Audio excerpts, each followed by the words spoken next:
میرے رسول کریم صلی اللہ علیہ وسلم نے صبر کا ہمیں پیغام دیا. اپنی زندگی کو اگر آپ صبر نہیں کریں گے تو زندگی بے چین ہو جائے گی, زندگی بے قرار ہو جائے گی, زندگی میں تکلف آ جائے گا.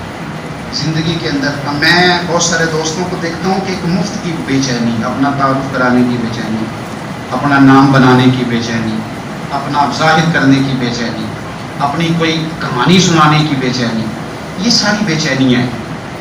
آپ کچھ کام کریں زندگی میں اور حوصلے کے ساتھ کریں اور پھر تھوڑا ٹائم دیں. ایک وقت آئے گا رب کریم آپ کو خود ہی عزت عطا فرما دے, اللہ تعالیٰ خود ہی آپ کو شہرت بھی عطا کرے.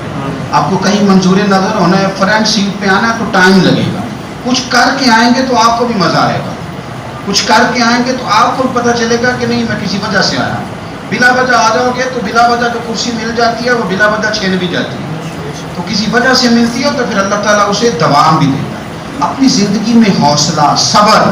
میرے نبی کریم صلی اللہ علیہ وسلم نے فرمایا میرا رب کریم جب کسی کو بیمار کرتا ہے نا تو پھر اللہ فرشتوں کو بھیجتا ہے. فرماتا جب پتہ کر کے آؤ کسی سے میری شکایت تو نہیں کر رہا. تو فرشتے جا کے عرض کرتے ہیں مالک اس کے پاس تو جو بھی آیا نا اس نے یہی کہا کہ الحمدللہ جس حال میں اللہ نے رکھا ہے میں راضی ہوں. اس نے تیری شکایت نہیں کی, اس نے تیری رضا پہ اس بیماری کو تیری طرف سے آزمائش سمجھ کے قبول کیا. میرے نبی کریم علیہ الصلوۃ والسلام فرمانے لگے, رب فرماتا ہے فرشتوں گواہ ہو جاؤ اگر میں اسے اس بیماری سے شفا دوں گا تو جو اس کے پاس خون ہے اس سے بہتر خون اسے عطا کروں گا, اور جو اس کے پاس گوشت ہے اس سے بہتر اسے گوشت عطا کروں گا, اور اگر میں اسے اس بیماری میں وفات دوں گا تو پھر میں اسے جنت عطا کروں گا. اگر شفا دوں گا تو بہترین شفا دوں گا, اور اگر وفات دوں گا تو پھر جنت دوں گا. جب آپ حوصلے کے ساتھ چیزوں کو قبول کرتے ہیں, جب آپ کی طبیعت کے اندر صبر چھلکتا ہے, جب آپ کو محسوس ہوتا ہے کہ اب ہم کچھ حوصلہ تیزی کے ساتھ لوگوں کے اندر سے حوصلہ رخصت ہوا ہے. اور میں دیکھتا ہوں کہ شکایتیں, شکوے, پریشانیاں اور ہر بات میں لوگ یہ کہتے ہیں کہ جناب بڑی بری حالت ہے, پتہ نہیں کیا بننے والا ہے, جلدی سے کوئی معاملات ٹھیک ہو جائیں. اور بعض سنگی اس طرح کی باتیں بھی کرتے ہیں, وہ کہتے ہیں جناب میں تو نمازیں بھی پانچوں پڑھتا ہوں, میں تو روزانہ سویرے قرآن پاک بھی پڑھتا ہوں. تو میں اکثر پوچھتا ہوں کہ آپ قرآن پاک اس لیے پڑھتے ہیں کہ آپ کی دکان زیادہ چلے, کہ یہ اس لیے پڑھتے ہیں کہ اللہ راضی ہو جائے. آپ یہ تو دیکھیں کہ آپ عبادت کر رہے ہیں کہ تجارت کر رہے ہیں. ٹھیک ہے عبادت سے تلاوت سے رزق میں برکت ہوتی ہے, پر مقصود برکت نہیں, مقصود تو اللہ کو راضی کرنا ہے. تو ہم بڑی ساری جگہوں پر جلد باز ہیں. دیکھو اللہ تبارک و تعالیٰ نے ہر چیز کا ایک وقت مقرر کیا ہوا ہے, اور اپنے وقت پر وہ چیز انسان کو نصیب ہو جاتی. اگر آپ کے مزاج میں تحمل ہو, اگر آپ کی آج ٹانگ خدا نخواستہ کسی کی ٹانگ فریکچر ہو جاتی ہے تو کوئی ٹیکا ایسا نہیں بنا کہ ابھی لگے گا اور 20 منٹ کے بعد آپ اٹھ کے چلنے لگتے ہیں. ایسا ہو سکتا نہیں. آپ کو آپریٹ کرانا ہے, 1 مہینہ دینا ہے, دوائی کھانی ہے, پٹیاں کرانی ہیں, وہ اپنے وقت پہ جا کے ٹھیک ہو. پھر بھی آپ کو نارمل چلنے پھرنے کے لیے ٹائم دینا پڑے. کوئی بھی چیز ہے وہ ٹائم لیتی ہے, ہمیں جلدی بڑی ہے. میرے نبی کریم صلی اللہ تعالیٰ علیہ وآلہ وسلم نے ارشاد فرمایا کچھ لوگ ایسے ہوں گے قیامت کے دن کہ اللہ تعالیٰ کی طرف سے منادی ہوگی. اس کو امام غزالی نے احیاء العلوم میں لکھا ہے. منادی ہوگی کہ فضیلت والے لوگ کدھر ہیں. فرشتے پوچھیں گے فضیلت والے لوگ کدھر ہیں. تو کچھ لوگ تھوڑے سے لوگ ہوں گے جو جلدی جلدی سے اٹھیں گے اور وہ جنت کی طرف جانے لگیں گے. تو فرشتے ان سے پوچھیں گے بھئی تم فضیلت والے بھی ہو اور جلدی جلدی جنت میں جا رہے ہو, تو بتاؤ تو صحیح تم اصل میں ہو کون. تو وہ کہیں گے ہم وہ لوگ ہیں جن پر ظلم کیا جاتا تھا تو ہم صبر کرتے تھے, اور اگر کوئی تکلیف دیتا تھا تو ہم اسے معاف کر دیتے تھے, اور اگر کوئی جہالت کرتا تھا تو ہم جواب میں بردباری کرتے تھے. بس اس کی برکت سے اللہ نے فضیلت والے بھی بنا دیا ہے اور جنت بھی عطا کی جا رہی ہے. تو اگر آپ میں نہ درگزر ہے نہ حوصلہ ہے. دیکھیں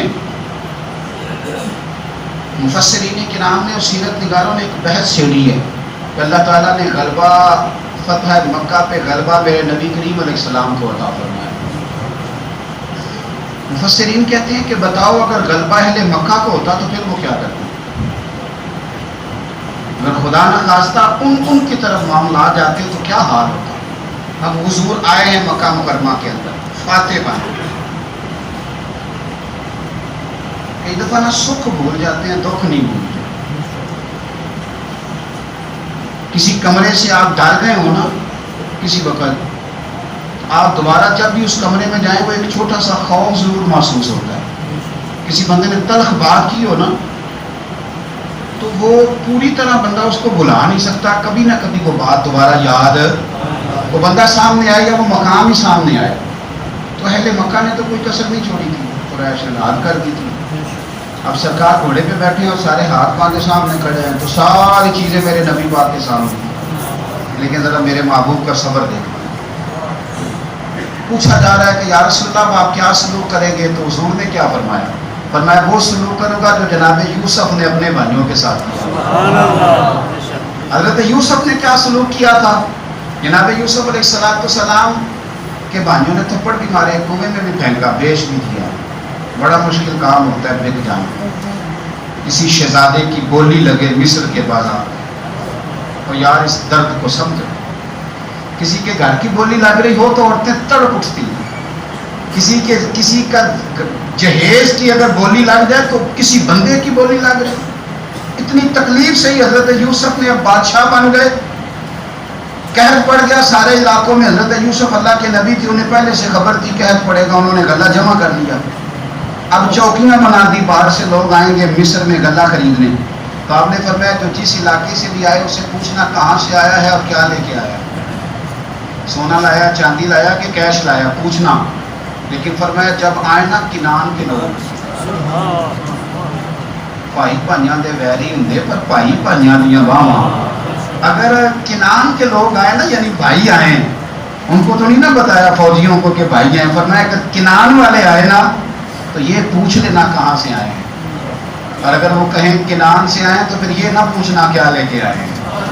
ان کا پردہ قائم رکھنا, یہ نہ پوچھنا کیا, پر آنے دینا.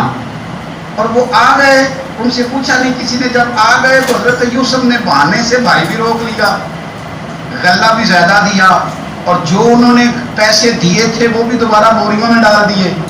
پھر اپنے والد کو اور بھائیوں کو بلا بھی لیا, بات طے بھی ہو گئی. اب بھائی گردنیں جھکا کے کھڑے تھے, یوسف ہمارے ساتھ کیا سلوک کرنا ہے؟ تو کہا کچھ بھی نہیں کرنا, تم میرے بھائی ہو.